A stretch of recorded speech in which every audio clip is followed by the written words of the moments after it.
Hello, hello. Can everyone hear me? No. Yeah, okay. Hello.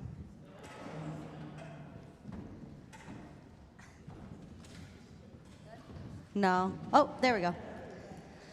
Hi, everyone. Hope everyone's doing good today. I've been keeping up with all the events through the live videos on her Instagram page, so shout out to whoever's doing that. My name is Hinu Josephine Tarrant. I'm Hopi Ho-Chunk Kuna and Rappahannock, and I am the managing director of Safe Harbors NYC. Over at New York Theater Workshop as a company in residence, and then also part of the Indigenous Initiative at La Mama. I'm Muriel Boyce Tarrant's daughter, and yeah. And I'm also the granddaughter of Muriel Miguel and of Spider-Woman Theater, so thank you. And I'm really happy to be out here today for Morgan. I was really sad to miss the squirrel feeding because I know that meant so much to Morgan. I've known Morgan for many, many years. I mean, before, since I was in high school, I remember her giving me advice about theater schools, and, Morgan has just continued to be a very pivotal person in a lot of the things that I have done with my life, and a real true example of allyship, I feel, and we also often reference her still, just her downness, quote unquote, her way of just understanding and letting things be, and not always questioning to the extent of uncomfortability. And I always appreciated that about Morgan, because she just had a way of getting it. There were some things I wanted to share before I share a song. And, Morgan, I spent a lot of time with her past 5 years at residencies and traveling with her, and obviously having her dramaturg at Safe Harbors. And I used to always joke with her and call her a thug because Morgan was such a thug. She just had such an attitude about things that used to just kill me, and she had no problem telling people how she felt about things, ever. And so much so, I would be like, oh my gosh, Morgan, and she'd be like, no, I'm gonna say it. Well, you can't stop her. She had just such a fire and a passion as a person that just looking at her and admiring her and just knowing her and the adversities that she had seen and still overcame and still was such like a gracious and kind person was amazing. And when my dad passed away, Kevin Tarrant, Morgan was one of those people who came out to the funeral and really was there for us artistically as much as she could be, and encouraged us to write and encouraged us to keep creating and not let it hinder us, but keep creating on his behalf. And so now that Morgan has, made her journey, it's pretty difficult to remember sometimes that she's not here, because her spirit just feels so present sometimes. But I was telling her today when it started raining, I said, I knew it was gonna rain. I knew it was gonna rain when everyone did the outdoor stuff, because Morgan loved the rain, and I'm sure everybody knows here those little stories Morgan had about lightning and why she enjoyed it so much. So I really feel honored to have had the relationship that I was able to have with her and pick her mind the way I was able to, and to have her pick my mind back. It really has been an amazing journey. And so my mom asked me to come here today to share a song with you guys, and we'll both sing it together. And the song I'm gonna sing today is the Zuni Sunrise song. And this is a song that was gifted to my late father by Chester Mahudi, who was Zuni and Apache. And this is something that's normally sung at the beginning of a day when the sun is coming out. And I think this is just a good send-off for all of us here who are continuing to grieve, to think of it, when the sun comes up or when it feels like, she's so far gone, that, Morgan is in and around us and everything, in the sun, in the wind, in the trees, in the lightning, in the rain, And so this is just kind of a song that we want to share to bring us back to that. And I hope you all enjoy, and I hope this is something you guys can think about and continue to get good feelings from. So this is the Zuni Sunrise song.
Thank you very much.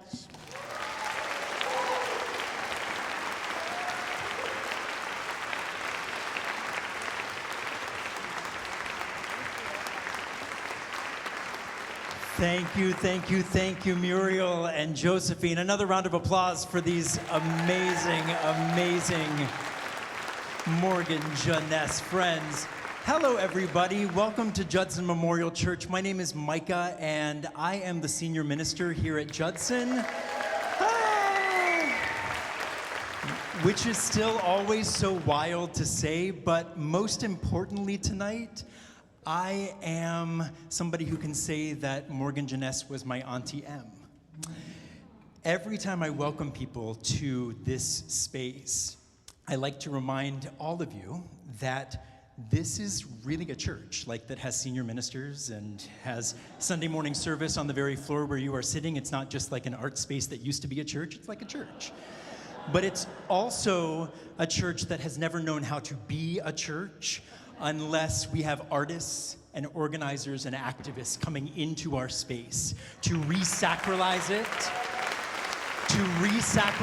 to queer it with your creativity and with your justice seeking. And I cannot think of a model creative justice seeking angel being that I would rather be celebrating in this space tonight than Morgan Jenness. So thank you for being in this space. Thank you for creating this amazing person that we are all here to celebrate.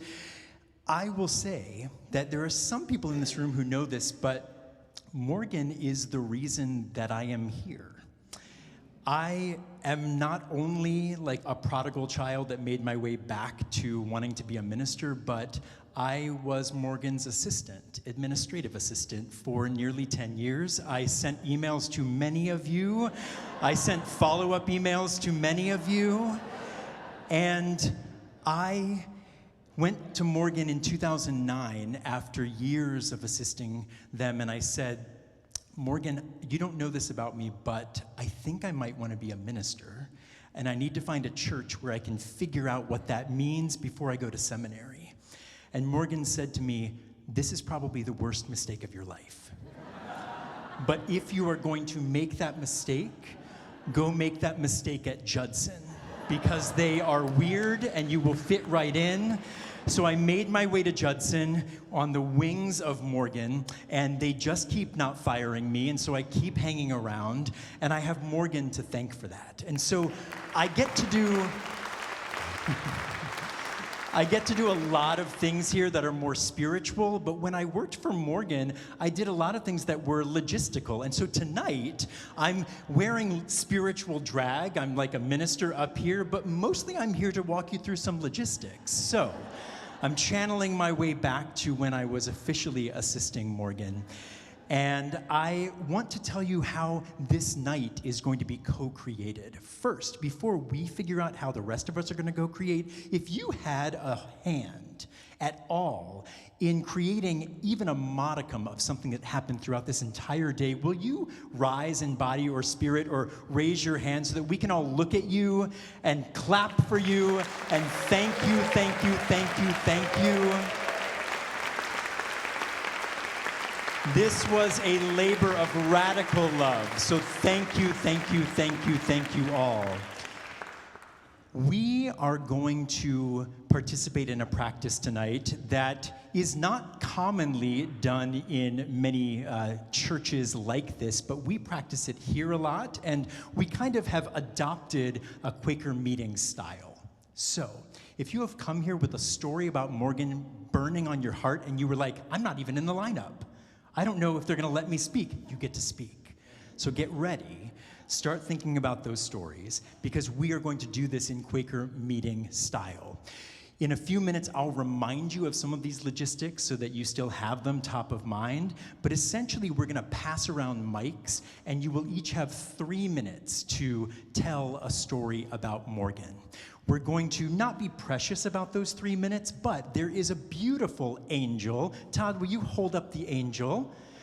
That beautiful angel is going to remind you that it's about 3 minutes and that you might want to wrap it up so that we can move on and hear somebody else and actually get out of here before, the wee hours of the morning. So Todd, thank you for carrying around our angel.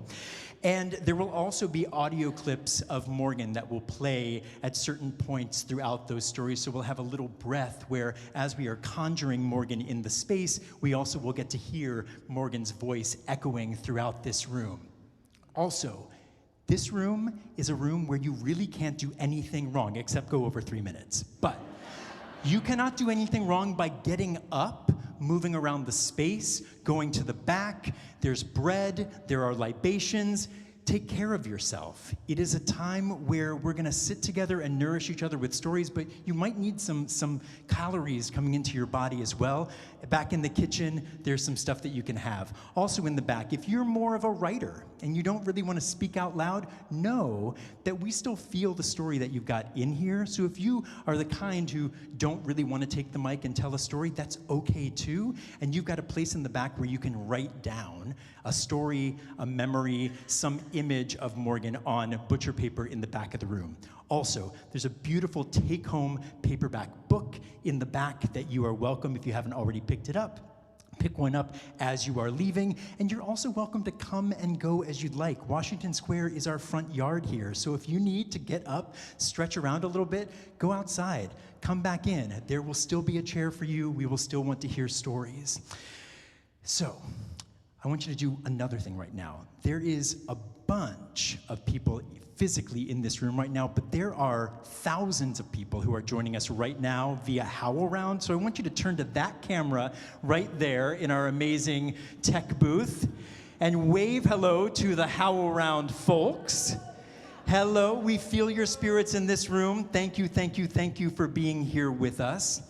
And now, we got one more thing to warm up this room, to prime the pump a little bit. You might know a lot of the people in the room here, but maybe there's someone very close to you who you haven't met.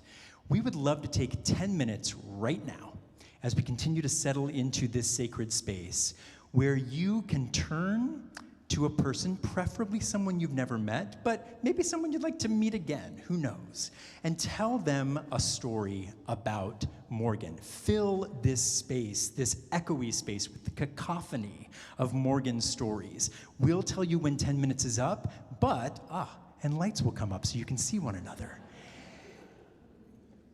Don't hog the mic, okay? If you know that you're a talker, take a moment, tap the person on the shoulder and say, you want to tell your story now? If you are one who typically steps back, be a diva and take that mic.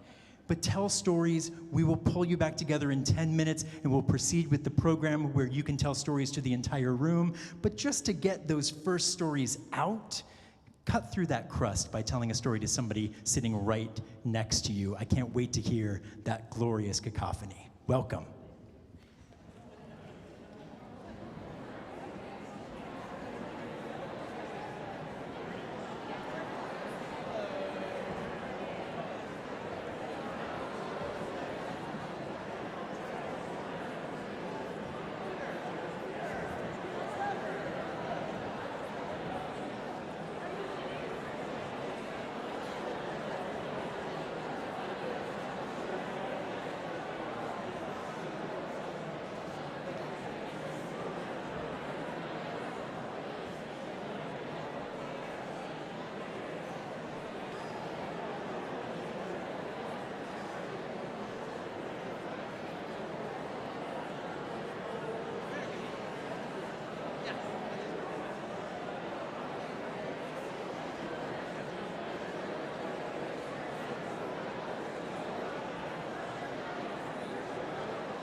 All right, folks, we're at 5 minutes, so if you haven't switched, go ahead and switch.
All right, everyone. Let's wrap up our stories now.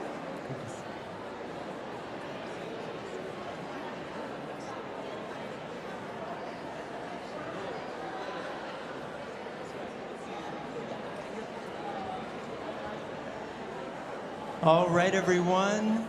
I'm going to call us back to some quiet. I feel far more comfortable on the floor here than on the stage. Let's just start to simmer down a little bit. I know I asked for cacophony. Can we do lights a little bit maybe? Just to... Can we bring the lights up and down?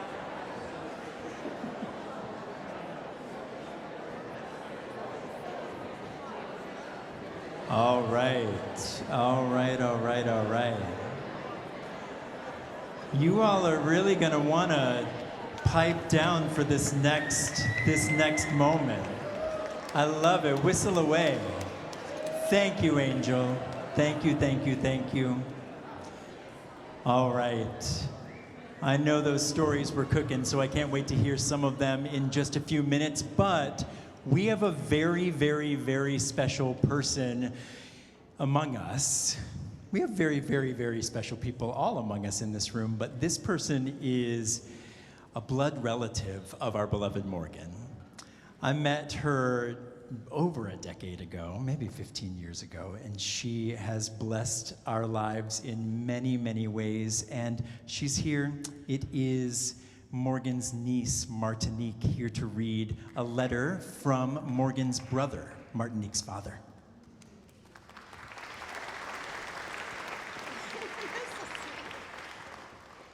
Okay, bear with me. I never had a mic in my hand before. Okay. Unfortunately, it is a very sad occasion that has brought us together here today. My little sister Morgan suddenly and unexpectedly departed from her earthly life and from ours on November 12, 2024. I deeply regret that I cannot say goodbye to her in person, that I can no longer tell her what an extraordinary and valuable person she was, and how much we will miss her. Therefore, my final farewell words will be read by my daughter and her beloved niece. Little sister, big brother. This became a running joke between us over the past decades whenever we spoke or wrote to each other. After all, Morgan was actually born 3 years before me in Germany. Nevertheless, she always loved to see me as her big brother and referred to me as such in letters and chats. She did this, I believe, because it was something she had always longed for and wished for as a child, a big and strong brother. She once told me that she even had faint memories of seeing me as a baby being changed on a kitchen table. In contrast, I had no personal memories of my sister and spent the first 10 years of my life not even knowing that I had one. As we know, things turn out quite differently in the mid-1950s that one would normally expect. Morgan was just 4 years old, and I was not even a year old when we were separated. Our biological mother, overwhelmed after her divorce with 2 small children, had to make a decision that would profoundly change both of our lives. In 1956, Morgan left Germany with her adoptive parents and from then on lived in Washington, D.C. I, on the other hand, spent my childhood in Germany, initially unaware of the existence of a sister. And so we both grew up as only children. It wasn't until I was about 10 years old that I learned I had a biological sister. Despite all efforts, it took us another 30 years with the help of an American NGO to finally locate Morgan in New York. At that time, I was still completely unclear whether Morgan would even be interested in being confronted with her German roots. But once again, things turned out very differently than we had feared. In February 1995, after preliminary conversations facilitated by the NGO, we spoke on the phone for the very first time. It was a very exciting and nerve-wracking moment for both of us because we had no idea how we would feel about each other. But it quickly became clear that we had a lot to talk about and that we wanted to meet in person. So we spent months planning and preparing for our sibling reunion. Then on August 21st, 1995, at around 8 a.m., the long-awaited moment finally arrived. I was able to embrace Morgan at Frankfurt Airport in Germany, an indescribable moment. We then spent 2 fantastic, eventful, and at times emotional weeks together. After all, we had 40 years of separate life experiences to share. Over time, Morgan met more and more family members, including her sister-in-law and her 6 nieces and nephews, which was not always easy for her. We celebrated her birthday in grand style, sang and played music together, and went on many excursions. I still remember how she wanted to go on a mountain bike tour with me and the children through our rather hilly homeland. She had completely underestimated the steep climbs and the physical exertion involved. So we had to take several breaks. But we had so much fun, laughed a lot, and in the end, we were very sad when we had to say goodbye again. However, it was clear that we would stay in touch and see each other again. In the years that followed, we delved into our past and learned more and more about our separate life paths. We exchanged many letters, later increasingly communicated through video chats. Unfortunately, several more years passed before we could meet in New York multiple times again. Despite her busy schedule, she always made time for us and gave us unforgettable insights into New York, her life, and her artistic community. We attended a premiere event at a theater she supported, followed by an after party, and met some of her closest friends. She loved the beach on Long Island, which we visited together. At Amy Roos, we enjoyed the legendary chicken and waffles, and I guess you all know that place. And during a walk through Harlem, we learned fascinating stories, including those about the former Hotel Theresa. We often wondered how our lives would have turned out if we had not been separated as children, and how different would our paths have been if her adoptive parents had chosen me instead of her in 1956, or if they had adopted the both of us together. As much as we regretted not growing up as big sister and little brother, we were also convinced after our reunion in 1995 that our vastly different life experiences, activities, and careers had been a true enrichment. Despite leading entirely different lives on separate continents, one thing became absolutely clear to us. We were not just biological siblings. We also shared surprisingly similar political, ethical, and philosophical views. Just 14 days before her death, we had a very long, intense video call. Once again, we discussed all kinds of developments, the political situation in the US, the wars in Ukraine and Gaza, the ongoing climate change, and the political failure of the global community, among many other topics. And as always, we were remarkably in sync in our assessments and our visions for a better, fairer world, one where capital does not rule, but rather humanity and justice. She never gave up on this dream, for which she fought tirelessly and often took to the streets. Once again, we made plans for what we could and must do to make this world a little better, but unfortunately, time ran out. With her boundless empathy and unwavering belief in justice, she inspired and influenced those around her. Now it is up to us to carry on this legacy, and in doing so, posthumously give her the honor and recognition she deserves. With deep love and connection, your big brother, Henrik.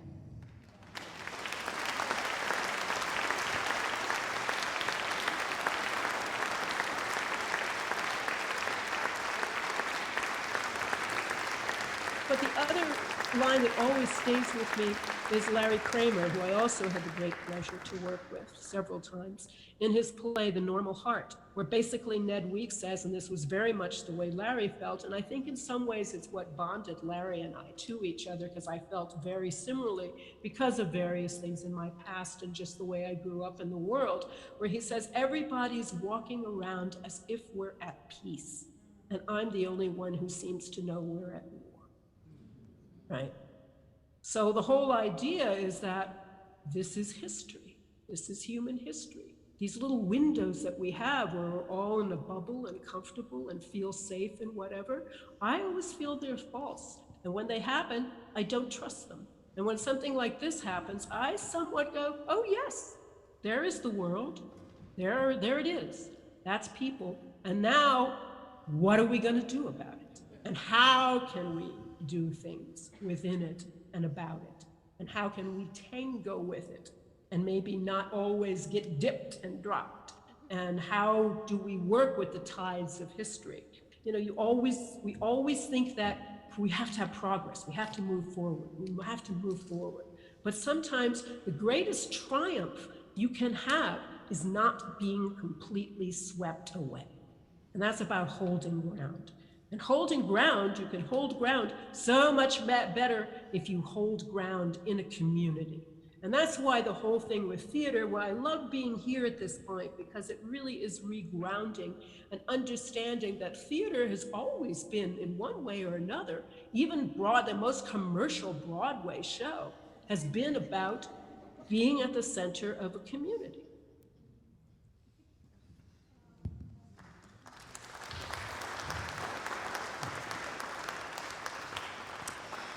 We are holding ground in community tonight. So before we actually move into quiet and allow the Spirit to move, we've heard Morgan's actual voice in this space now. So let's take a moment and just sit in the quiet without even thinking of our chance to speak, and listen to this hum of the holding of community.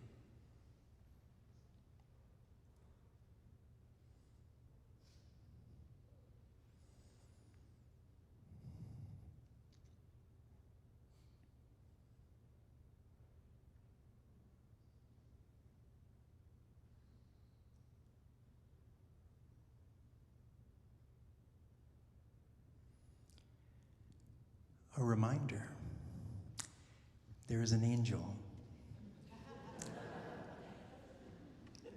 She, he, they, ze will tell you when you've hit 3 minutes. Don't make them angry. But please, please know that this room is a room for your stories tonight. So as the Spirit moves, we have 4 microphones that will make their way around the space. When you feel so moved, rise in body or spirit, or raise your hand so we can see it.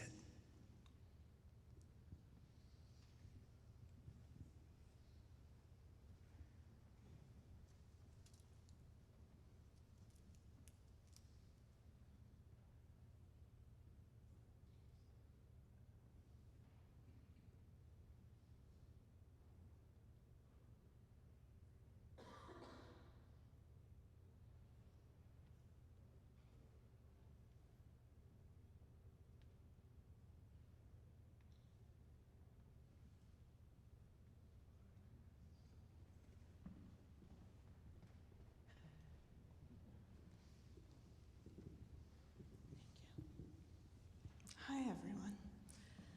The very first time I met Morgan was over a decade ago on a school field trip to New York I will say who I am. I am Emma McFarland, a former student of Morgan, maybe a current student of Morgan, continuing student of Morgan. And so when the first time I met Morgan, I was on a school field trip, and she told my group of very eager undergraduates that she was dramaturging the Occupy Wall Street movement. And that was the craziest thing I'd ever heard. And then I saw her again when she was receiving the LMDA Lifetime Achievement Award, and she gave a firecracker speech about how she did not want it because her life was not over, and she had so much more to achieve, and she really wished that they had picked someone else. And I thought, wow, 2 really incredible speeches from someone that I thought both times I would never see again. But both of those meetings pushed me closer to wanting to study dramaturgy. And I ended up, when I did apply to grad school, in a program where she taught. And that was my immense privilege. And what I learned is that almost every class was as special and as important and as moving as each one of those 2 incidents that had occurred before. And I think when I think about her, she just shows up at the right time to do something mind-expanding or reassuring or to push you a little bit in the direction you should go. So that's what I think about when I think about her.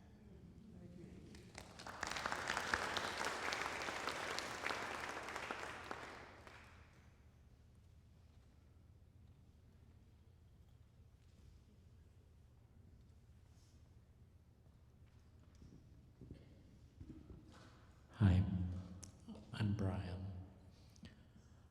I'm going to start by talking directly to Morgan. So I was walking the other night, and I was thinking about you, and I reached out, and I was waiting for a response. And I didn't hear anything. And I knew that you were done. Because you told me once at breakfast, that was one of your first questions to your mother. Why am I back?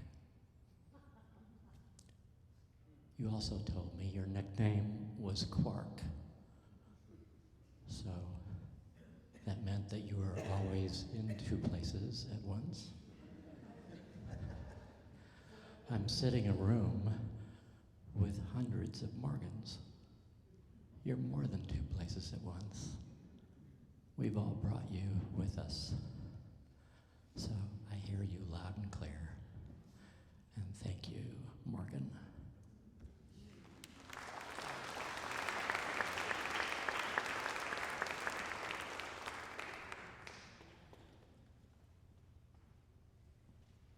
Hi, Josh Fox. Morgan was one of my best friends. She was like a parent to me. Worked with her for 20 years. So I'm gonna try to squeeze in two very quick stories. I was picking her up at the train. It was freezing rain in Brooklyn to take her to my space. We were gonna watch one of my films. She was gonna give me notes. It's freezing. There's something in the road. She goes, "It's a kitten!" And she runs, and I've never seen anybody move faster than this. She scoops that kitten up, she puts it in her arm like this. We go to my space. It doesn't move. We don't know if it's been hit by a car, if it's freezing to death. It's this big. We watch the entire movie. She gives me notes for an hour. I say, "What's going on with the kitten?" She goes, "I think it's passing." And then all of a sudden, the kitten jumps out and runs around the room. And my movie was about Abu Ghraib. I told her she should name it Abu. She said, "No, it's Mapu." It was close enough, but that was her cat for the next 12 years or whatever. And then one time we're at the Bushwick Star, they called people up onto the stage, like an audience participation thing in a show that wasn't really going that well, and I kind of felt secondhand embarrassment for Morgan. And they asked people what their vocation was. And I was like, "Oh my God, what's she gonna say?" And she says, "I'm a fire starter. I'm in pyrotechnics." Morgan, thank you. We're all that fire. And we're all that kitten.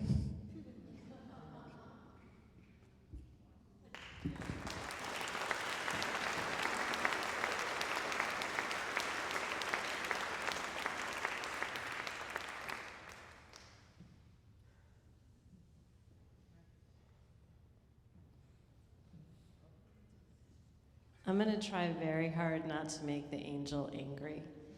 But I have a lot of Morgan stories. I'm going to tell a couple of them real quickly. I'm Brooke Furman. I met Morgan in 1992. I had moved to New York, and I was studying with Tina Shepard. And Tina, for whom I would have done anything, said, "You have to go to Perry Street today to see my friend Morgan read a piece of her writing at New York Theater Workshop." I didn't know what Perry Street was. I didn't know what New York Theater Workshop was. I didn't know who Morgan was. But I would do anything Tina Shepard said, so I did. And Morgan stood on the stage, and she read this piece she'd written about Joe Chaikin and aphasia, and it was a character who'd begun communicating with angels.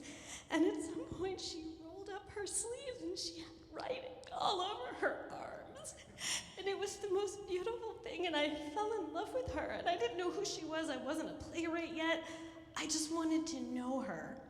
And the whole time I knew her, I felt like we were in mystery school together, because the both of us loved that piece, that communicating with angels and doing something in a room full of people together. Also, before she was my agent, I assisted Irene Fornes, and I was at the Signature during Letters from Cuba, and Jim Houghton and Beth Whitaker needed something from Irene that Irene was not giving to them. The Alzheimer's had begun, but no one knew it yet. Irene was very, very behind on rewrites they wanted, and it was a very tense day, and Morgan came in. Irene was late, I was there early, and Morgan and Irene swept in, and you know when she put on that black cloak? Like, she wore the black cloak when she really meant business, and she went up to Jim Houghton, and she got up in his face, and she said, "Make your theater live up to its mission." She said, "You are here for her. She is not here for you." And the play happened exactly the way Irene wanted it to, in exactly whatever shape Irene had decided it would be in, and it was beautiful. And then she represented me, and she took me to Bjork concerts, and she took me to PJ Harvey, and she was with me the night I got fired from Paper Magazine, and she took me to Angel's Nest on 9th Street, where I think I had my first Cosmopolitan with her. And I saw her a month before she died in front of Vasilka, and we made plans to get breakfast, and we made plans for me to profile her in the Substack I had just created, and she said, "I'm so proud of you," and it was really special. And I was not always in touch as much as all of you were, but I was always in touch with her, and I loved her very much.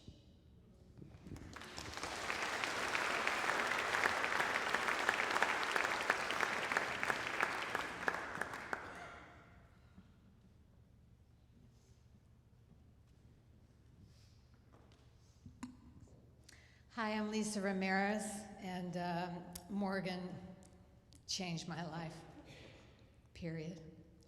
I'm going to be reading something that Morgan wrote, and 3 of us will be reading. There's 3 sections, and they're called markers. And Morgan described markers as people or events or things that mark you for life. So this is Morgan's marker number 1. 1963, a beautiful summer day.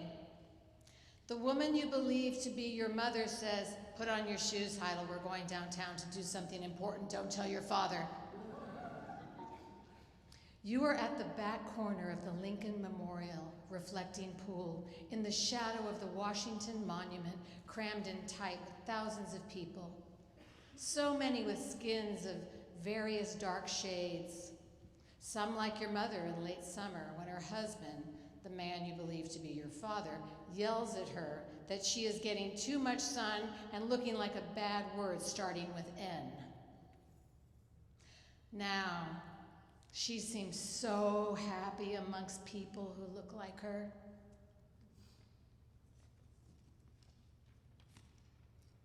Why do you look like your father and not like her? But now she is happy and the crowd is ecstatic, shouting with affirmation at the voice coming out from the speakers too far for you to hear clearly. Wow, wow, wow, wee! Repeats. Wow, wow, wow, wee!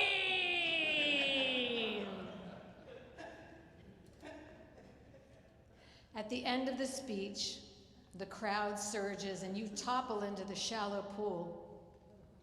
Your mother and women like her cry out and coo and laugh and pull you out. Years later, you realize that this was your baptism. And on TV news that night, you realize the words were, "I have a dream."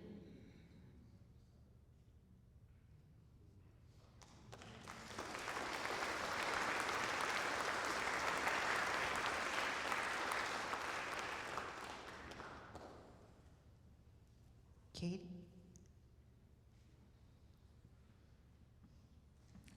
Hi, everyone.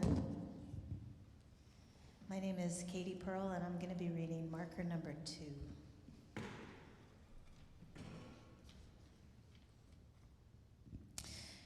Marker number 2 is also called Deaf B. Your mother becomes very ill when you are 12. You lean against the closed bathroom door in the middle of the night, listening to her try to muffle her cries of pain. Neil Young, helpless, helpless, helpless. 3 years later, you startle awake in the middle of the night, calling her name. Your father says don't visit her at the hospital after school. You come home, and while hanging up your coat in a hallway closet, a neighbor woman, the mother of a boy who whipped you with a clothesline on your bike, which you had ridden to tell him his mom wanted him home, she now tells you that your mother died in the middle of the night. Your father says nothing. Your father and you live an uneasy existence in the house which you had been keeping for some time, until one day you turn around with a knife with which you are cutting cucumbers for dinner and say, if he ever touches you again, you will kill him. And both of you know this is the truth. You ran away to the mustard seed, where you meet many gay and trans kids and young women of color who say, girl, you so white, you look like a dead fish belly. Which turns into DFB, which turns to your handle, Deaf B. Speak up, Deaf B. You also meet drag queens who tell you the same thing. You will make costumes for shows at Nightbirds off Washington Square Park when you get to New York. Markers, which will continue to show up on the roads ahead to this day, including to the City of Angels.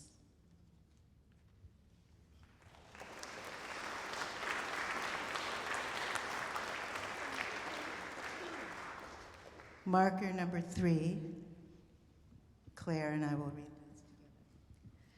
Working up at Double Edge Theater Company this past week, you agonize over how to weave all these disparate stories and pathways together. You think about the late great writer on disability issues, John Beluso, who you tried to represent as an agent before he was taken from us way too soon and so sorely missed.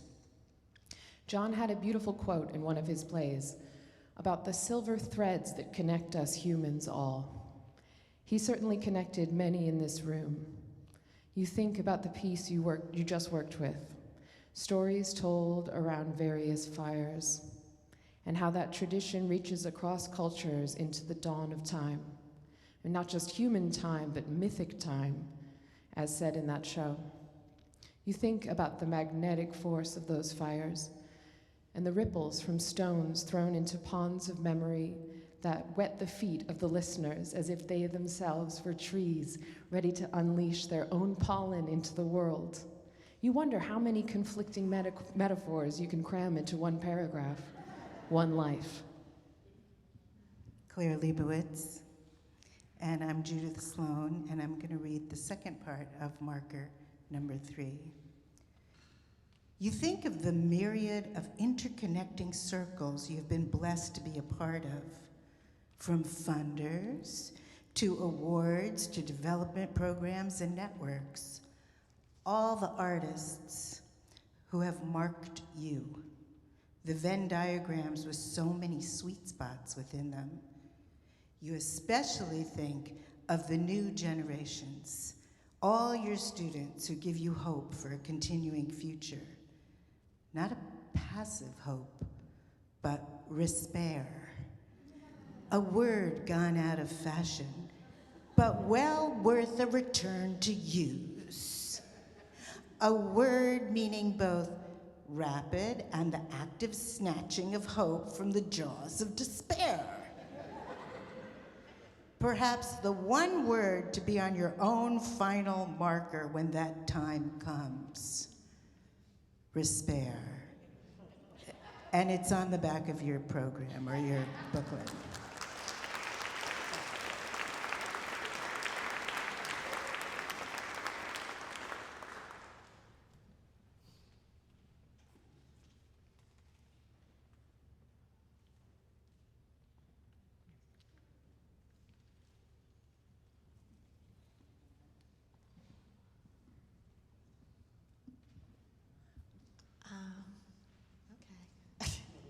I'm Shelby, and Morgan and I worked together at the Public, and we were both promised the same job by George Wolfe.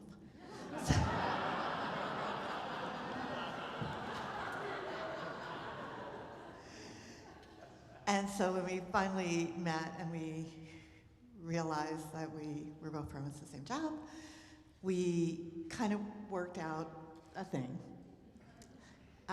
and how we would work together to run the literary office. And I remember her saying that we were, as dramaturgs, we're midwives to writers. And I remember saying, yes, we're nurturing and helping them grow their plays and deliver these plays. And she looked at me like I was nuts. And she said, no, we're going push, push. You got it and you push. Come on, goddamn, you push.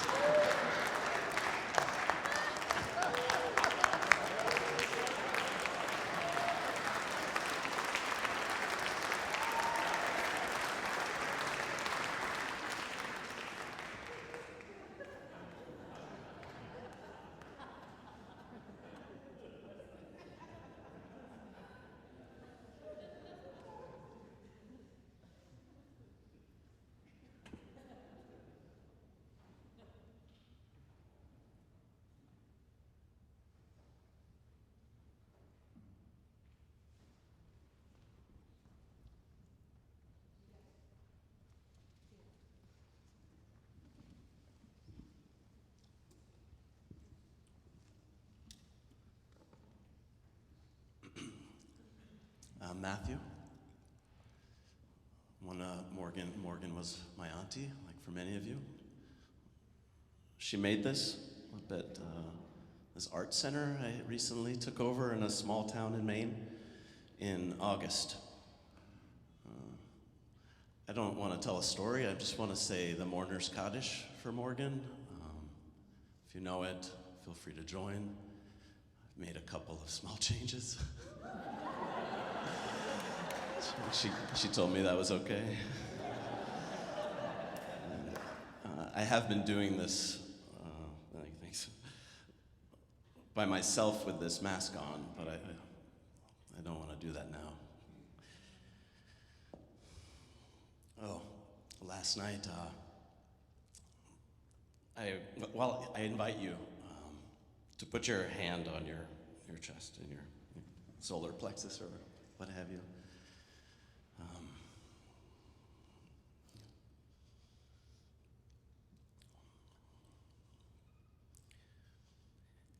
יתגדל ויתקדש שמי רבה, ועל מה דברה חירותה, וימליך מלכותה, בחייכון וביומכון, ובחיי בכל בית ישראל ופלסטין, ואמרו אמן. יהי שמי רבה, מברך לעולם מן oops, I'm messing up here, sorry. יהי שמי רבה מברח לעולם ולעלמי עלמיה. יתברך וישתבח ויתפאר ויתרומם ויתנשא ויתהדר ויתעלה ויתהלל שמי דקודשה בריחו לאלה מן כל בחירתה ושירתה תושבחתה ונחמתה דמירן בעלמה ואמרו יהי שלמה רבה מן שמיה וחיים עלינו ועל כל ישראל ופלסטינה ואמרו אמן. עושה שלום במרומה. הוא יעשה שלום עלינו ועל כל ישראל ופלסטינה ואמרו אמן.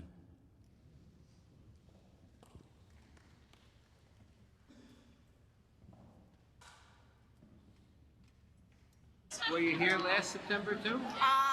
I've been with it since September 24th. When I was walking to work and I walked onto University Street and saw the cops throwing kids to the ground with cameras and pepper spraying them, and I said, what's going on? And they said, oh, these are the demonstrators. And I said, really, this is the way you treat people exercising free speech? And then I went down to Zuccotti Park, which was the most amazing demonstration of democracy that I've seen in a long time, with the People's Mic and the General Assembly. And they were messing around with people's right to assemble. And I thought, the First Amendment is being, completely not allowed all across America. And I really believe in the First Amendment and in the Agora, which is the ancient Greek square, the center of Athens, where everything happened, which was a marketplace, which was the center of politics, which was music, art, it was the center of the community. So I say we have agoraphobia in this country. We are afraid to engage in the Agora. This is an engagement in the Agora, in the town square. Oh, that's wonderful. Yeah. Wonderful way to look at it. Yeah.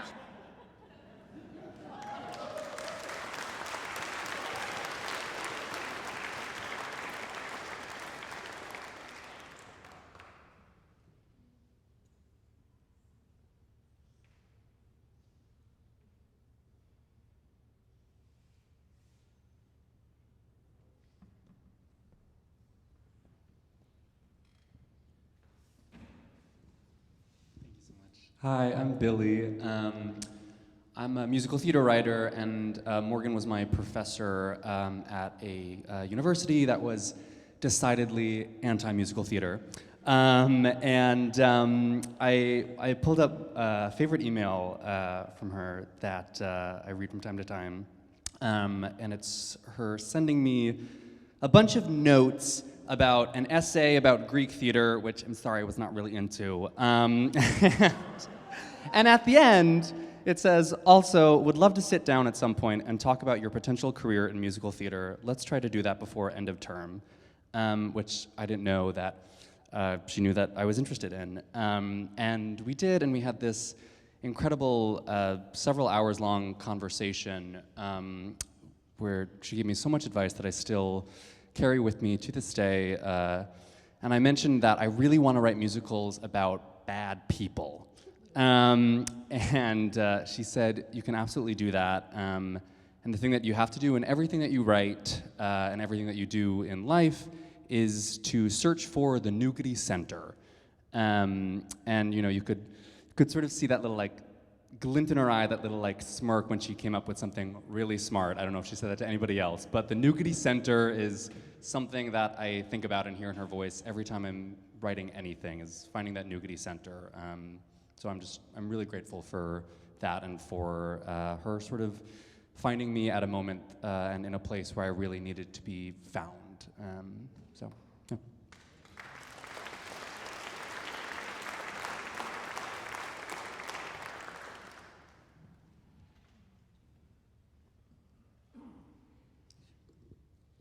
Hi, my name is Leslie Avazian, and Morgan and I were colleagues at Columbia University.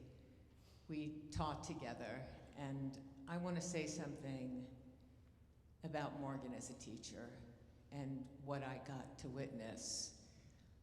I was offered, I thought mistakenly so, the job of becoming the interim chair of the playwriting concentration all of a sudden, which was wild because I'm really not much of an academic, and I have sort of an intelligence that is more intuitive than it is logical. So I thought, they must be making a mistake. I really can't hold this job down. And it was at that point that I decided I had to find Morgan, because I thought she could work with me together and we could have an energy together that was going to be a different kind of energy at Columbia, where it turned out I was the only woman chair, so there was work to be done. What happened with Morgan was that she was so careful and so dedicated. When we read applications, we would have 82 applications. That means the application, the essays, it means full-length plays. She read every one. She did not skim. People skim, I skimmed. She did not skim. And not only that, she remembered when we interviewed people, and it had to be on Zoom, a lot of it had to be on Zoom, and even on Zoom, you could see the students' faces light up when she would quote a sentence from one of their plays. Exactly, she would quote a sentence, but the thing that I want to share with you is something that is so simple and got me so much, is that when students came to speak to me in my office about the problems that they were having at Columbia, they often would refer to how those problems got resolved because they spent time with Morgan. And the thing that Morgan said to them when they were lost, when they felt that they didn't deserve to be writers, when they felt that they didn't know what they wanted to write, when they felt that they couldn't write, when they lost their confidence, what Morgan said to them was, "You can and you must." Oh my God. I have to say, I didn't say that sentence. I'm not sure I believed that sentence, but she did. She did. And her confidence and her open heart and the way that she saw into these students, these tired, depressed, I want to go home now students, particularly lately at Columbia, Morgan is the one that lifted them with "You can and you must." Morgan shored us up. That's what she did. She shored us up over and over again. Thank you.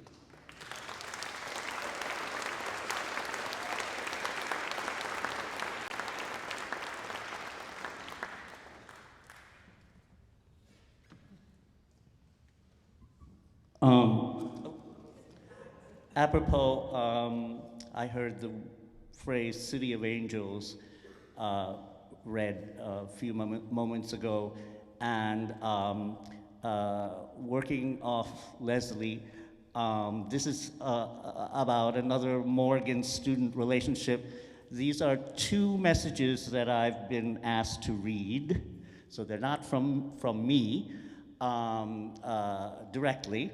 But the first is from Cindy Coyne, and she's an actress and a playwright, and she's written something much too long, so I'm editing it. I'm editing someone else's material. And then the second one is from an artist that has reached a certain kind of level that I'm just in awe of. So here's Cindy, and then I will read the second artist also. I'm so lucky and kind of astonished to have known Morgan Jenness since the early 80s. Memory, Morgan, the West Bank Downstairs Theater Bar, 1983, a couple of fairy tales. Oh, walked into a bar, my early one-acts and monologues. Morgan smiled. Morgan smiled the smirk. Morgan smiled the smirk. Goodness, at Goldilocks, Air, oh my God, this is like, okay, gobbledygook. Rubbing her fingers together, thank you, Cindy, we love you. Rubbing her fingers together like a chef telling the aromas, feeling the aromas. I was delighted, okay, that's the objective. I was delighted and confused. Morgan was in the public theater, PAP days, working seriously with the big boys, and I was a little babe just playing. But this is the moment. This is the moment that Morgan had dropped a little Jenness in me. Ooh, what's this? I look back. I can say with a great sense of honor that I had been sewed by Morgan, S-O-W-E-D. Quick background, I never did theater growing up. I felt sorry for the kids who did theater in high school, but because they couldn't smoke and drink beer in the parking lot like I did with the regular kids. But I was fortunate to stumble out of my little brownie towny world and into the world of art, a bit embarrassed to say that I was acting and writing in New York for quite a while before I realized people actually went to college for theater, and which completely blew me away. Okay, you get the idea. So I'm going to the end, and Morgan just kept nurturing Cindy, and Cindy went to the Iowa writing workshop, and she says, this is the end of Cindy. Cindy's saying, hi, Cindy. I feel so fucking lucky and astonished and grateful and shocked that I was gifted with the beautiful friendship of our brilliant, loving Morgan Jenness. Thank you, Morgan's Army. Thank you, Morgan's Army. I think we should put together the Book of Morgan. We all tell our Morgan stories. My fingers are moving. I'm sensing a musical, like a chorus line, but with a disco ball and a piano bar in the desert. Okay, this is the second artist, and then I'll sit down. All right. This artist's name is Daniel Alexander Jones, and he says, they say,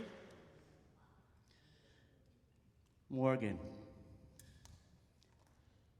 our burnished dragon, who flew high enough to see beyond time's edges, who swept back to sow gold, never to hoard it.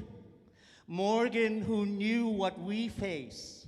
Morgan used every breath to pray us towards courage, calling us to reclaim our attention, to imagine, to organize, to move boldly and bravely together. Morgan knew our attention is our gold.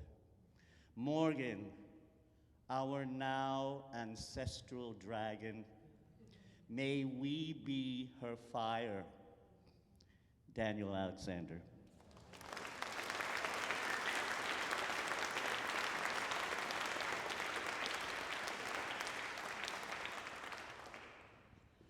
Hi, everybody. Annie Hamburger here. I am so grateful to Morgan. All day long, I have thought, what an incredible community this is. How many hugs have I gotten today? I'd love to save them all up for the future. And the reason why this incredible community has come together is because of this woman who I have known for literally almost 40 years. Back from when I started On Guard Arts, so I have a quick story from 1990 when we were doing Father Was a Peculiar Man with Reza Abdo, with 60 performers in a marching band going around the meatpacking district.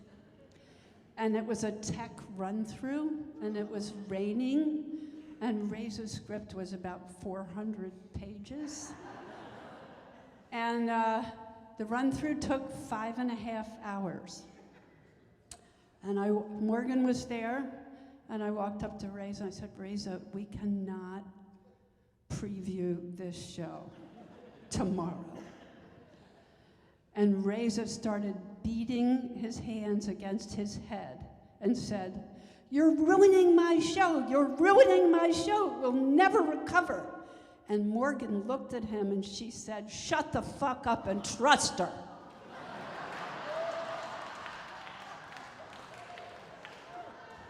And that's what was so beautiful about this woman, because she was on the side of artistic directors, and she was on the side of artists, and she was on the side of dramaturgs, and she was on the side of agents, because she was one. She was on the side of all of us and all of you. And I just quickly, because God forbid Todd raises the angel thing at me. I love you, Todd, but I don't want that to happen. I was looking over some old emails, and I just thought it really sums up for me to just read one line in the subject line for my life with Morgan. November 2008, subject line, dinosaurs. Michael Slade would be good. November 20th, 2008. Some other suggestions for the dinosaur piece. Peter Gill Sheridan is into dinosaurs. I never did a dinosaur piece. I'm really done with what this was about. Then coming to New York. I lost my place, hold on. Coming to New York and read Taya's play. Annie and Taya, delighted the two of you will meet. 2009. 2009. This is the young writer who I was hoping you could speak to at some point. 2010. Are we still on for 2:30 tomorrow? Want to come by here and say hi to people? 2016. Was hoping to have a block of time to respond to and add specific notes yesterday. 2016. RevBillyTalon@gmail.com. You should meet him. This kind of sums up what Morgan did for me and so many other people. She was always there, trying to support us, trying to connect us to each other. And you know what? That's what this is today, is us connecting with each other. And I'm so pleased to be a part of this phenomenal community with such an outpouring of love and creativity in such bleak times, that I give you all a big hug and take it in return in Morgan's name.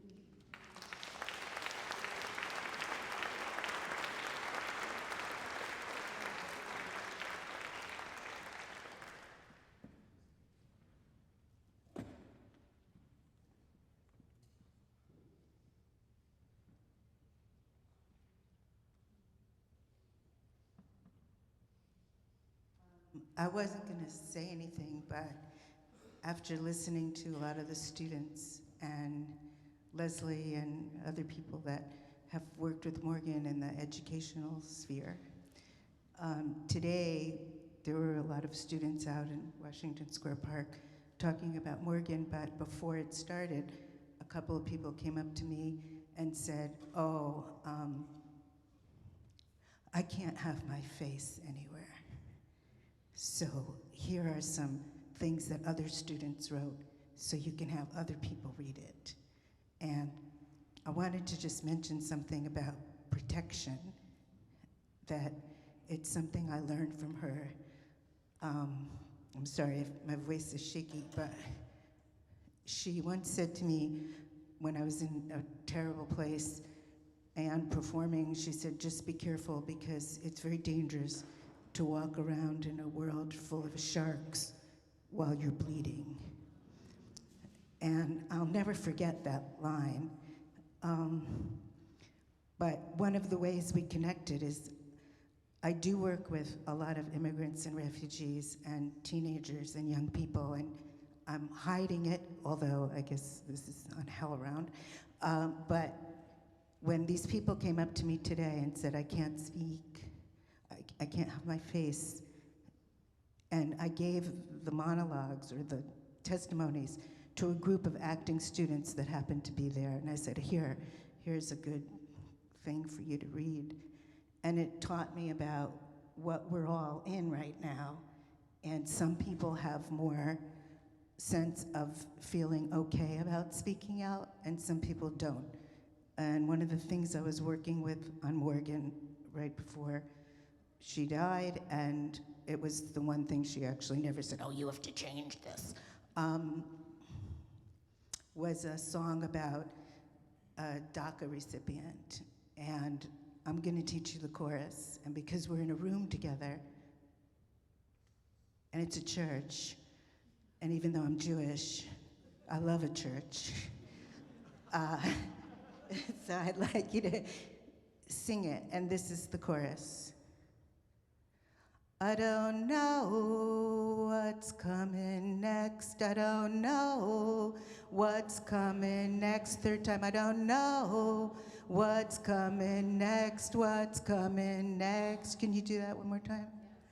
I don't know what's coming next. I don't know what's coming next. I don't know what's coming next. What's coming next? I used to speak out loud for the rights of dreamers. Now I'm afraid to tell the truth. My lawyer knows all of my secrets. What it took to get here and what I've got to lose. What if my parents get deported? They won't be the first, they won't be the last. Back to a country they came from. Exiled one more time and dispossessed. I don't know what's coming next.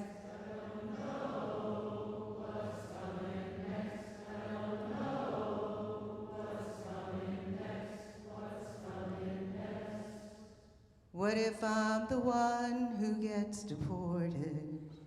I won't be the first, I won't be the last. Back to a country I was born in. What kind of future is there for me from my past?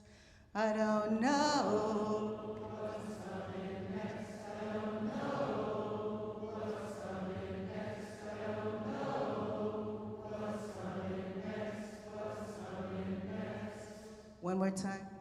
I don't know what's coming next. I don't know what's coming next. I don't know what's coming next. What's coming next? Thank you, Morgan, for teaching me about protection.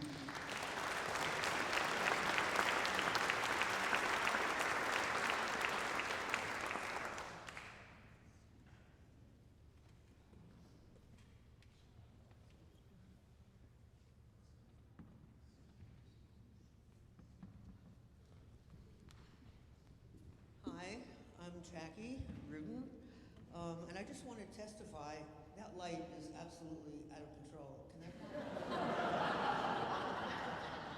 anything you can do about that? Really not? So, I want to testify that Morgan is in this room tonight. I have silver rings I've been wearing since the early 70s. I bought them in a store called Savage. I bought them in a store called Savage on 8th Street in 1972, and I haven't taken them off. So I'm wearing them today. I was wearing them today, and the weather, the humidity, my finger couldn't handle it. So I took it off, and I put it like this at the edge of my finger. And I've been wearing it that way all day, and went out to eat afterwards for a while. I've been on the whole Morgan Trail today, so I've been everywhere. And just now, I went into my bag before we started this part of the evening, and I looked at my hand, and my ring wasn't there. A ring that I've been wearing for 50 years, that Morgan loved. And I actually fell apart. I couldn't, like, is this the day I'm gonna lose my ring? And I have a bag that has more compartments than somebody's apartment. And they're all full. And I emptied it all. I went through every single thing in the bag. I pulled it apart and I put it back together. I did it again. And then I just sat down and I started to cry. And I said, Morgan, this can't happen now. Please, please, this can't happen now. And I went back and did it again, and there was the ring.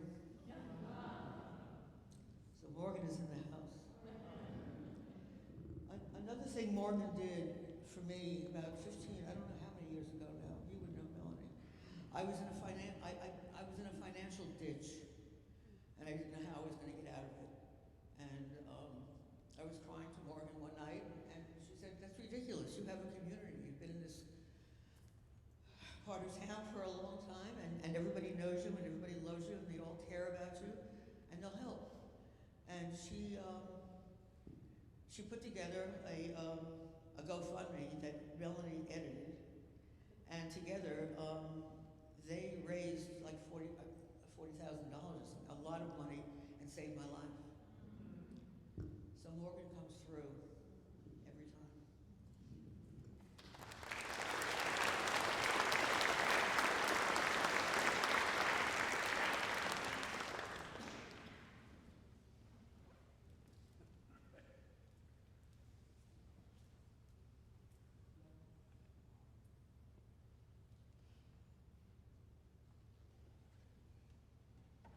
It's not so much can we do it, but how can we do it? And also, what is it that we are doing? Very much what you talked about. Like, I'm glad you talked about it because you really set up a lot of the things that I deeply believe in terms of dramaturgy. And I always like to say that I don't like nouns so much. I know Gertrude Stein talked about embracing the noun. I like to embrace the verb or the active sentence. So I like to say I've committed many acts of dramaturgy and haven't been arrested yet. Happen in the future. So, and that whole thing that the dramaturgical approach to everything is a dramaturgical approach. How do things work? Why do they work? Who do they work for? Right? All those questions that you ask of a play, you really ask in life and in the world, in politics and social structures. Like right now, we're in the biggest piece of theater. You know, I always quibbled with Susan Sontag a little bit when she was talking, you know, against illness being a metaphor, that it wasn't a metaphor. And I do think that, and I understand why she said that, because it was a time where people were being blamed kind of for their own cancer, you know, that somehow it was some sort of psychological detriment on their part that made them ill. And I agree with her that that's very dangerous territory. But when you talk about a plague, which actually is not necessarily, the original term doesn't necessarily mean an illness, it means an attack. It means an attack of some kind. So if you talk about a plague and what's being revealed in that plague and the revelation of that, which is an apocalypse. An apocalypse is a revelation. Apocalypse is an uncovering. Scholars say that it comes from Ulysses. When he tore off Calypso's road, he apocalypsed himself and freed himself and was able to swim up to the surface. But the whole idea of the revelation that any apocalypse brings is really interesting to me, because I think what's happening now is that we are being revealed to ourselves in very deep ways.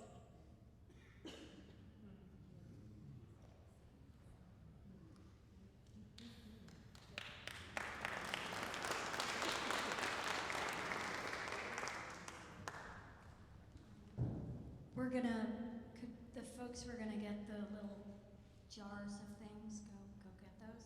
So we're gonna do a little offering. Right now I'm Nina Mankin, and I met Morgan in I think 1987, and she changed my life. It became my sister and my mentor and my sort of, I guess she was kind of a mom also, in that I always thought she was going to die. It's amazing that some of us who have felt like we had to keep Morgan alive while Morgan wouldn't let anybody help her. And she made it to 72, which just blows my mind, right? That's not nothing. Oh no, she lied about her age all the time. I was blown away to find out that that's how old she was. Anyway, in the last decade or more of my life, my relationship with Morgan was very much about comfort. It was very much about she would let me feed her, which was a huge pleasure to me, and a huge pleasure to her. I mean, many of you have watched Morgan eat. So we're handing out these little little things, and please don't eat them yet. Wait. Don't eat them yet. Jackie needs another espresso bean over here. So we're just gonna all take one of these and hold on for a minute before we put them in our mouths, and we're gonna have a moment of sensual pleasure. Morgan was an incredibly sensual person, and some of my feeling about Morgan's presence, which she has been just so astonishingly present, right? Just kind of crazy present, is her pleasure in the human experience, and that we all get to be here. And so have we, anybody not have one of these? You don't have to eat the espresso bean. I was told that I was gonna keep everybody awake, but no. You can just hold, put it in your pocket or something. But does anyone not have one? And okay, so if we could just take a minute and I'm gonna stop talking.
My name is Winter, and looking around and eating a bean with all of you,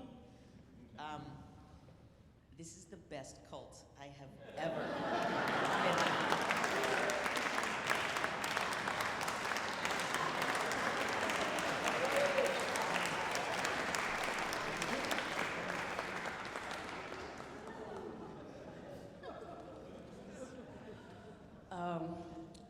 This is just a very short one. Morgan was here when I got here. I'm Carson, I'm a playwright. Morgan was a part of the theater world when I arrived in New York, and she was just always everywhere.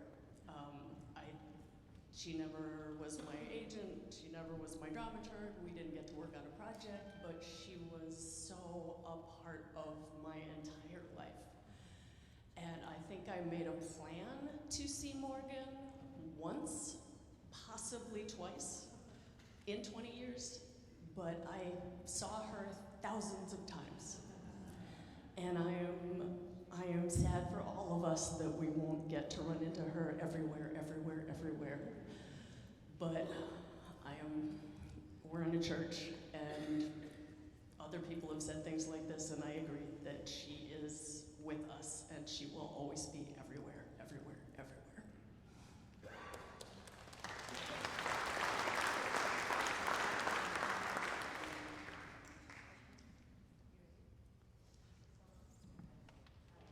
Can you hear me?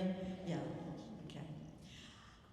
Just a few things. I met Morgan almost 50 years ago when I auditioned to be a reader at the Public Theater when they were starting their play development project.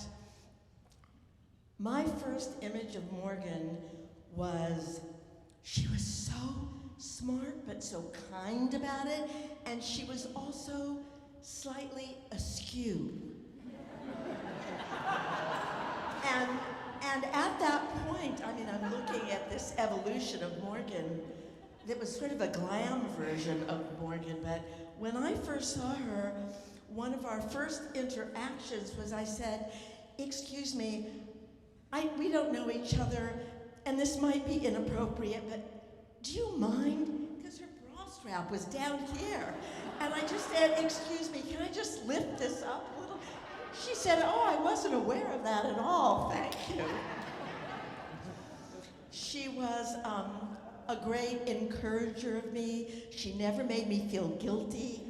If time went by and then I asked her for help, I saw her last March when Lisa and I were at People's Light in Malvern, and she supported the hell out of both of us.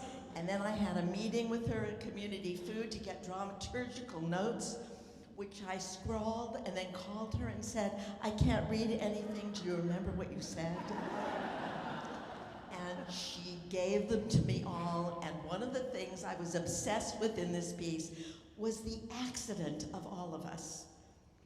And I said, "This just seems so amazing that we don't celebrate that every day, how we came to be." She said, "I have something. I've been thinking about that. I'm going to send it to you tomorrow."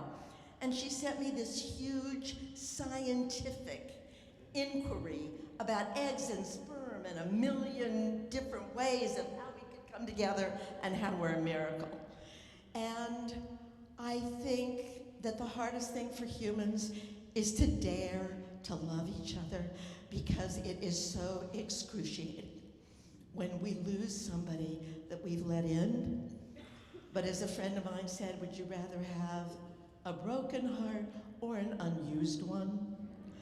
And I'd rather have a broken one. The saddest thing to me, sadder than a broken heart or an unused one, is somebody that passes through and it doesn't make any difference.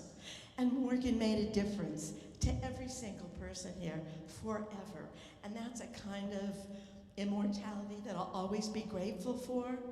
And I'm grateful that I have a little more of a broken heart, and I know I speak for all of you, but we're so lucky to have let her in and to have known her. So thank you, Morgan.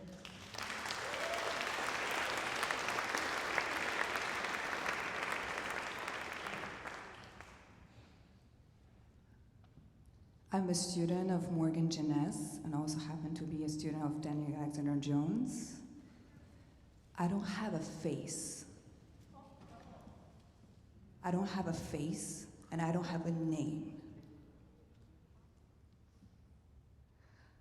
And I met Morgan in a classroom. They walked into a classroom, theater history. And then they started. I've never heard English like that. And I've never heard any language like that.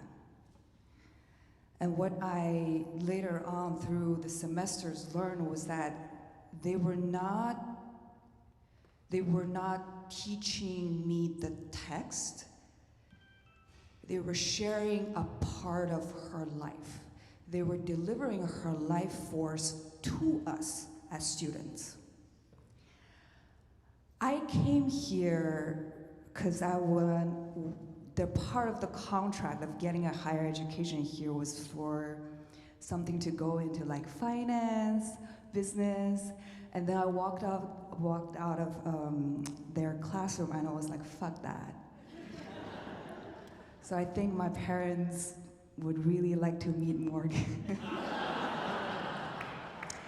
But now they are everywhere. And also a part of that, thank you. And a part of that was today, I think there were a couple artists there was saying, you know, what would happen if they lived to today and witnessed what's going on right now, right? And I, again, remembered when I had the pamphlet that says the despair is that they had paid for us. They paid for me. So we need to live her, live them. Thank you.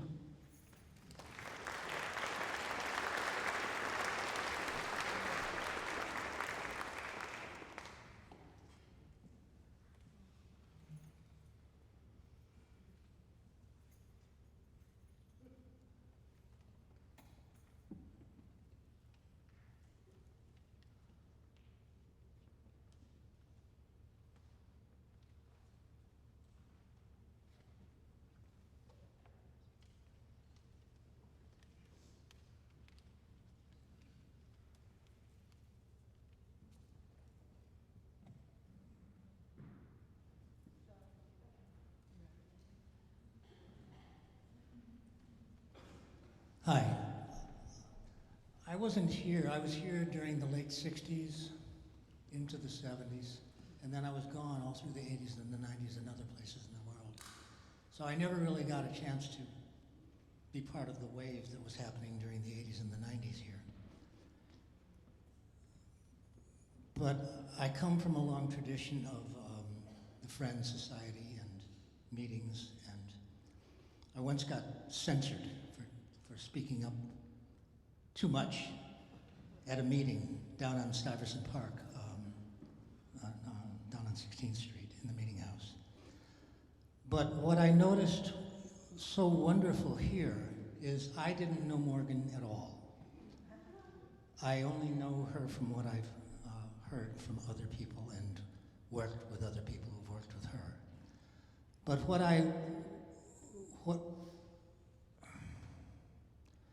what's so remarkable to me are the silences here, just in this room.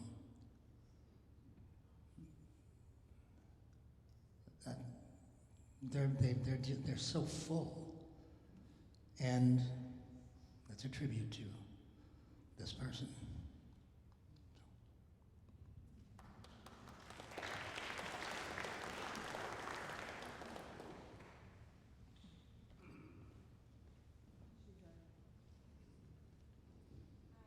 Hi, I'm Rachel. I was really moved by the person who said that quoted Morgan as saying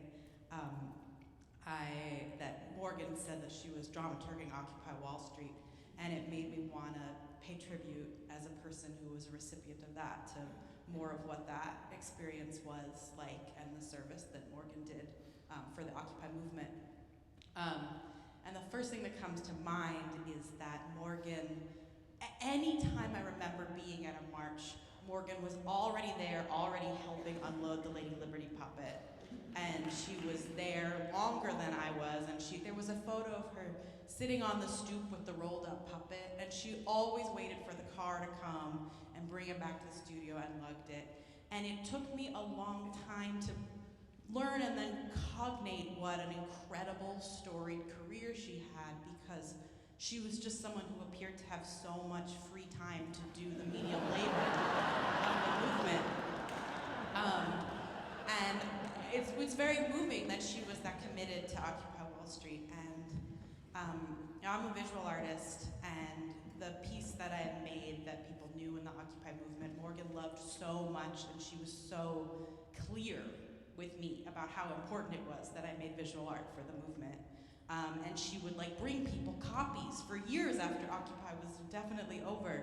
And it's hearing other stories, it makes me realize how many people she was doing that for in a less physical way, because she's a theater artist and doing that for so many theater artists. And it makes me think about the lessons that I'm taking from Morgan are that, I'm in the middle of my life, I'm about to turn 40, that as someone older, I didn't cognate right away why she was reaching for me, and that as I get older, I have to reach to young people with the clarity that it might take them a little while to understand how to reach back for me. And the other memory I have of Morgan, and others from the People's Puppets have said this, so I hope that other people from People's Puppets will say more about it, is that Morgan would chant, "We are unstoppable, another world is possible," in this way as if that wasn't a cliche. As if it was knowing that it was really real. And so I've been saying to myself today, and in the last couple of months, that for Morgan, I'm going to really believe that another world is possible. And for Morgan, the way that I'll honor her legacy is to be as unstoppable as possible.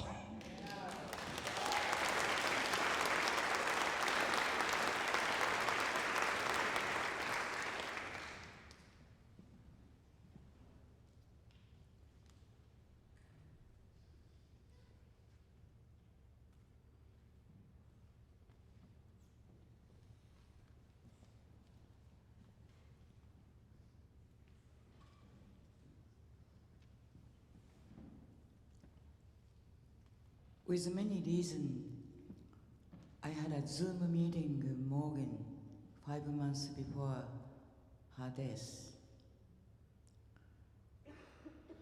Well, I cannot explain it or words. If somebody doesn't speak English, that means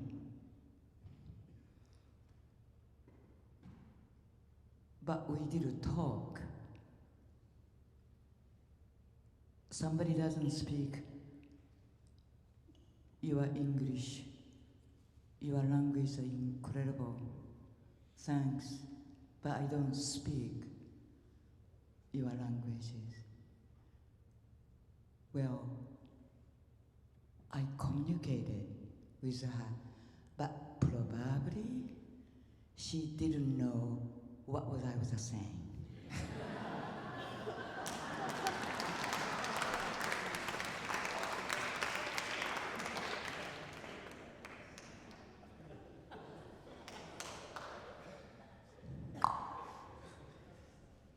Hi, my name is Steve. I also got to know Morgan through Occupy Wall Street and the People's Puppets, and 90% of what I was considering saying on the mic, Rachel Schragus just said a moment ago, and I wish I had taken the opportunity to say this to Morgan directly to their face in their lifetime, but I said it to dozens of other people around, just describing who this person was, which is that I was in my mid-20s when I met this person, and they were the model of how to be an older activist.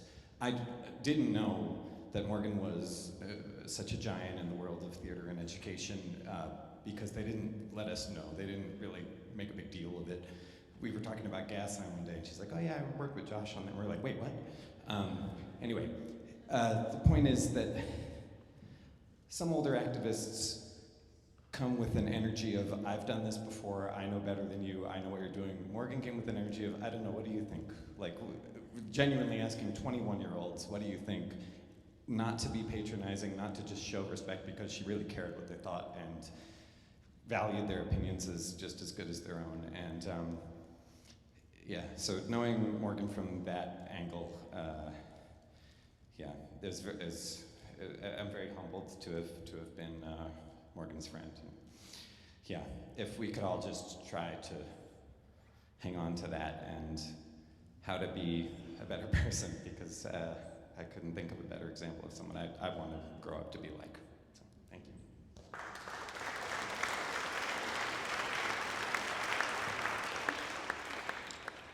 Hi everyone, I just wanted to point out the art that's around you. First of all, this gorgeous painting right here, I want to shout out the beautiful and talented Kim Krachek of the People's Puppets.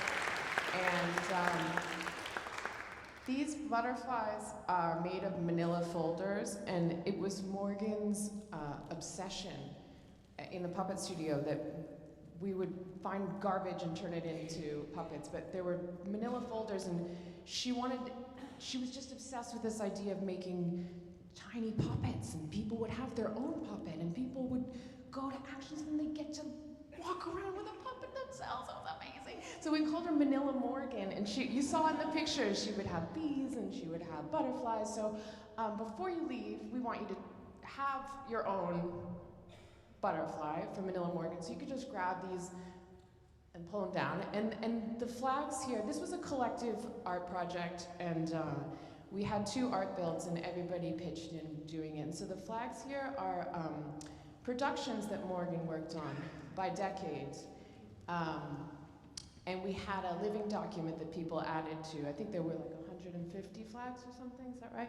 So if you see your production before you leave, you can take it. They're just on safety pins. But if your production is missing, there are extra pendants, and you can add it to the string at the table over here.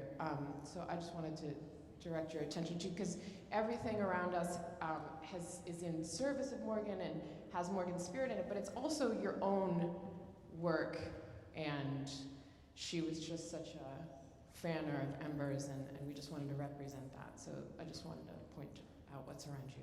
Thank you.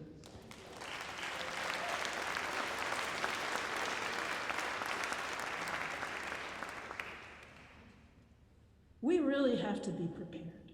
We have to be prepared to support each other. We have to be prepared to, and I actually don't like the word love because people, I think, overuse it a lot. But I do like the word love because I do, the whole thing about, again, Shakespeare. Okay, Shakespeare. Here's going back to Shakespeare. He puts, I think, one of the best definitions of love into the mouth of essentially a 13-year-old girl, where Juliet says, my bounty is as boundless as the sea, my love as deep. The more I give, the more I have, for both are infinite. And I remember reading Sylvie and Bruno, which is a Lewis Carroll book that's about these two kids that are looking for their father, and they go through fairyland. But there's a really moment at the beginning. Sylvie's father gives her a locket, and on one side it's blue, and on the other side it's red. And on the blue side it says, Sylvie will be loved.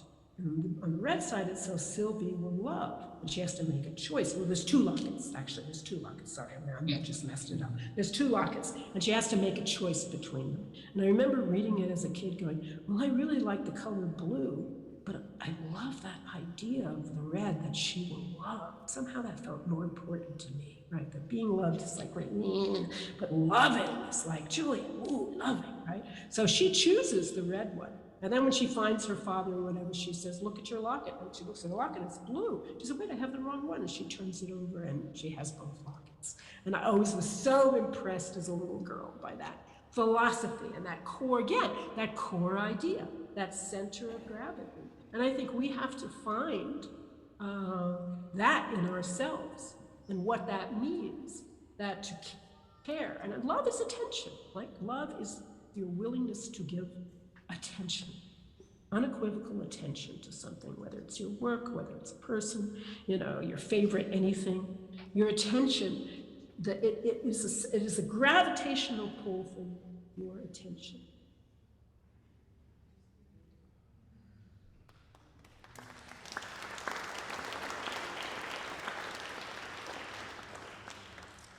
Hi everyone, it's Alice.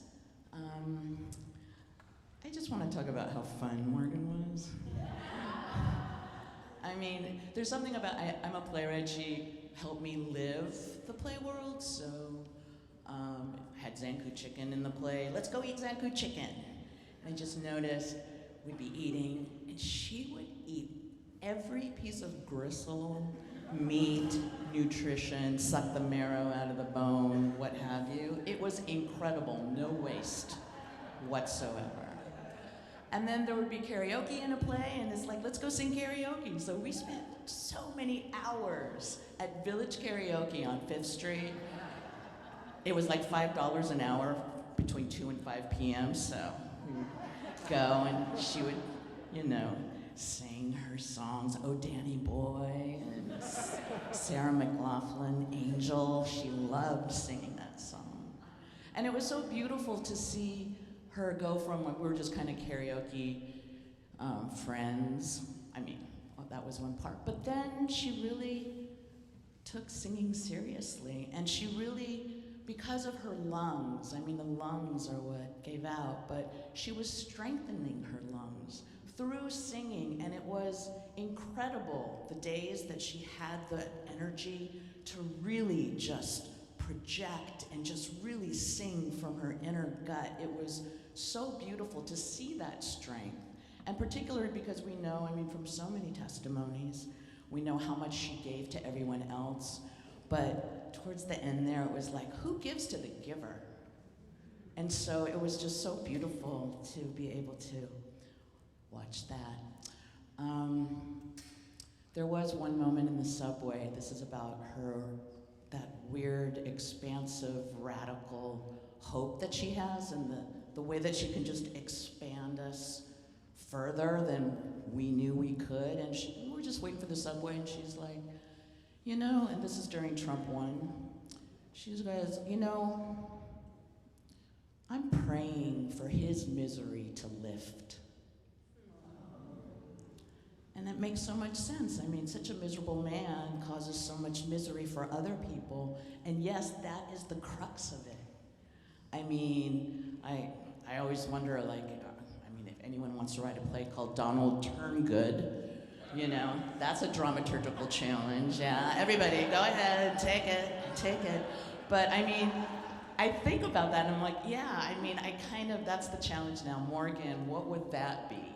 You know, but her planting the idea that you pray for this man's misery to lift is just so much about Morgan.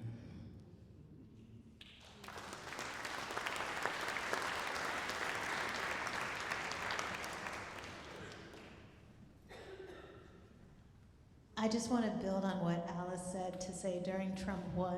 One thing Morgan said to me was that she was seriously considering becoming a suicide bomber.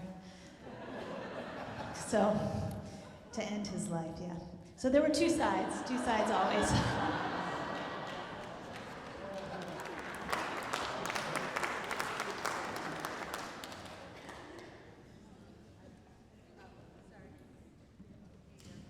Hi, this is Boo, and I used to run a residency program for Artists at Risk. And our very first artist, who couldn't go home to his home country anymore because his father had been jailed in Avon prison, and an incredible musician was writing a show about his father. And we introduced him to a lot of people, including Morgan, and Morgan heard his story and said, I want to dramaturg your piece. And she worked with him, and he was having a really hard time with it, because he was very much still grieving. And she told him the story about how Osiris died, and how his wife found all the pieces of his body and put them back together and remembered him. And that helped get him through.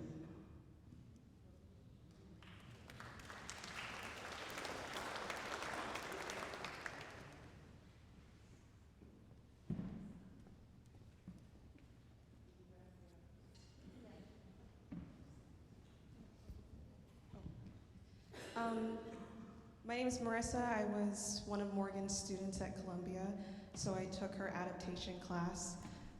And I have to say, it was one of the 2 classes that resonated with me. Everything else was important in other ways, but this was grounding, and it also expanded my understanding of both theater and education and what that can mean in something so big as an Ivy League.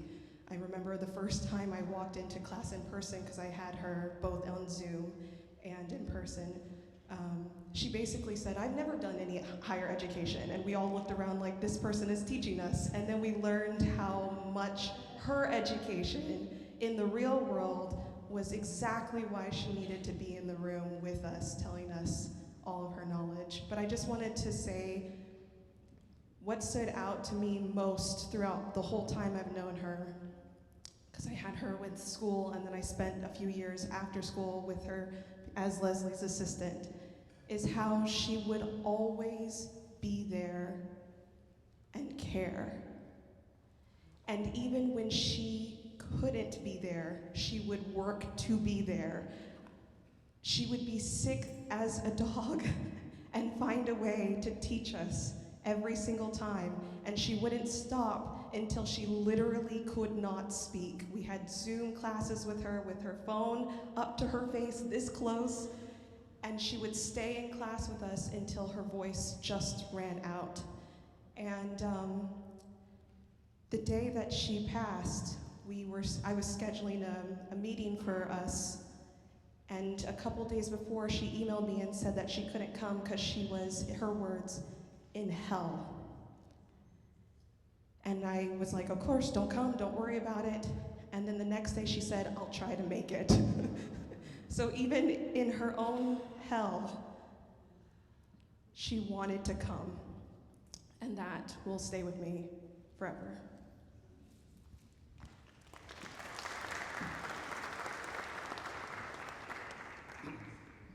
Okay, time for a song. Love song, because just heard Morgan talking about love and Shakespeare and all. This is not Shakespeare, it's Loren's heart.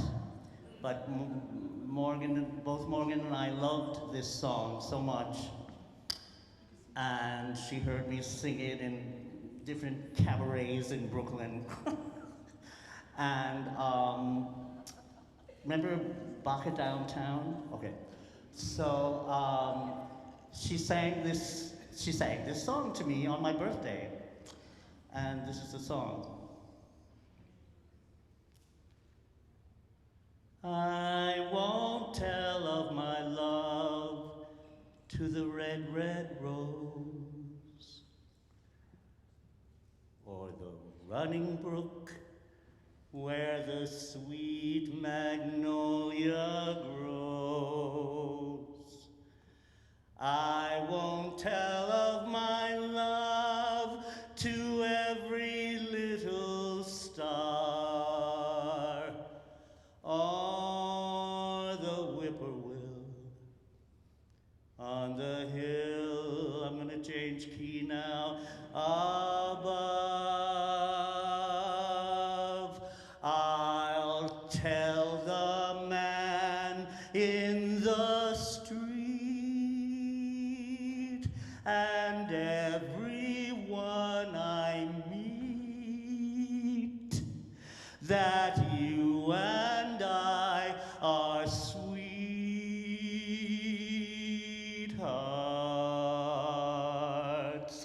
I'll shout it out from the roof. I'll give the papers proof that we two are complete hearts. I want the world to know. I'll use the radio.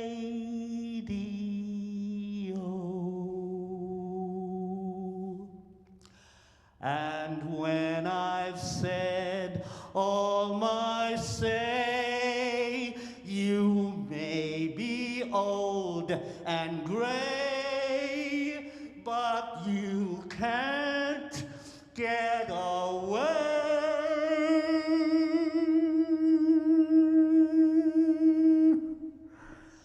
from me.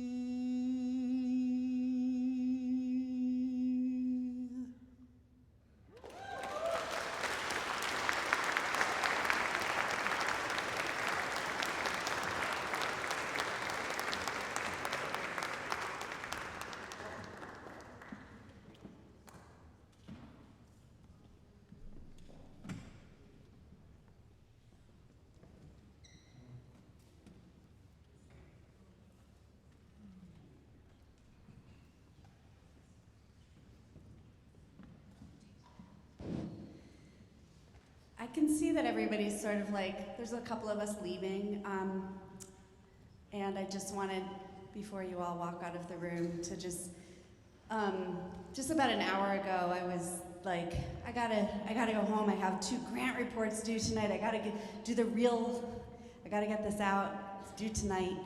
And I was so moved by all of you, and you kept me here like elastic, and I'm not gonna leave. And I think that's Morgan's spirit in this room, telling me what's important and what the essence of our life right now is. And yeah, I'm Kim. I worked in the People's Puppets of Occupy Wall Street with Morgan, but all the other things, but every single one of us had this relationship with Morgan where we felt like we were the only people in her eyes when we were at the table with her, or walking with her, or talking on the phone with her. Like, she was like completely present with each of us. And I couldn't leave the room tonight because I'm so moved by all of you, and I feel Morgan here in all of you, and I just want us to make sure that we hold on to that as we leave here, and tomorrow, and the next day, because we fucking need it so bad right now, and it is respair, which is what Morgan taught us about. So just like hold on to each other in this room. There's so few of us, and we gotta cherish each other, and that's Morgan. So anyway, I love you all, and I'll hand the microphone back. Thanks.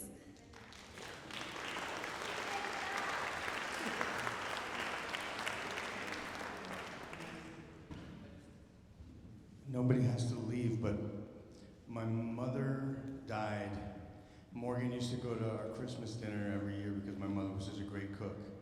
And she went to her memorial, Morgan, and she was the last person to speak. I'm not saying I'm the last person to speak. I just want this to happen. I want this to happen before too many more people leave.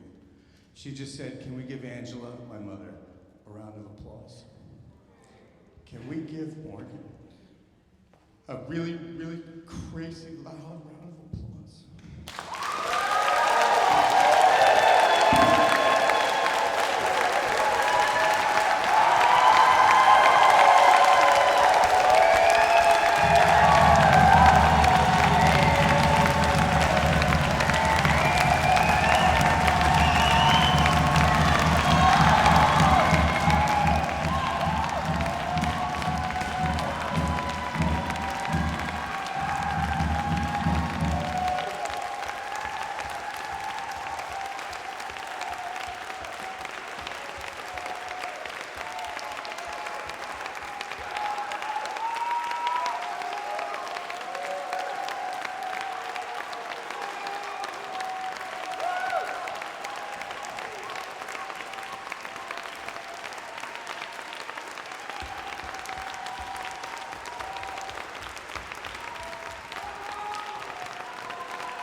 Well, if that isn't an ending, I don't know what is.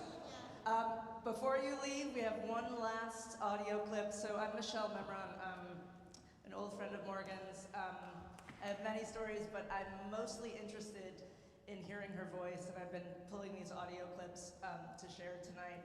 And this is a song, this is the plan for the night to end it with. Many of you know that Morgan wanted to sing, and she did sing. And it was a big dream of hers that Nikki has talked about, to have a night of her of singing at Pangea. Is that, yeah? Okay. in August. But so we're gonna end it with Morgan singing a song that Maxine, her best friend, or one of her best friends, there's many best friends here, gave to Claire, and we're gonna play it for you now, and then, And then after that, we're gonna clean up the chairs. But first, let's everybody just chill for one more second, if you can, and just listen to this Morgan Jenness.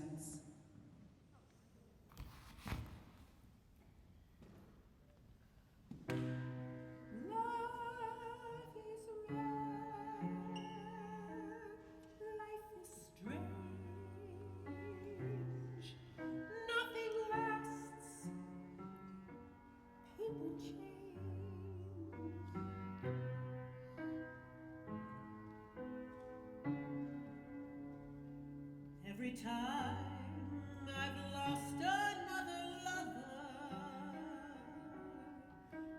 I call up my old friend and I say, let's get together. I'm under the weather. Another love has come to an end, and he listens as I tell him my sad story, and wonders at my taste in men,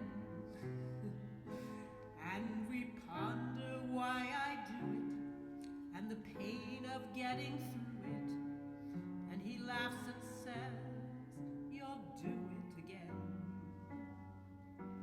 And we sit in a bar and talk till 2.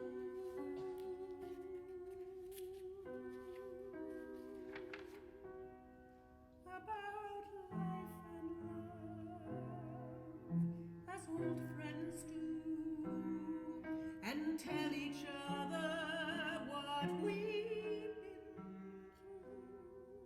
Our love is rare, life is strange, nothing lasts, people change. And I ask him if his life is ever lonely, and if he ever feels despair. And he says he's learned to love it, 'cause that's really all part of it, and it helps him feel the good times when they're there. Yeah, and we wonder if I live with any lovers, or if I'll spend my life alone. And the bartender is dozing, and it's getting time for closing, and we figure that I'll go it on my own. But we'll meet the year we're 62 and travel the world as old friends do, and tell each other what we've been through. Our love is rare, life is strange, nothing lasts, and people change. Love is rare, life is strange, nothing lasts, people change.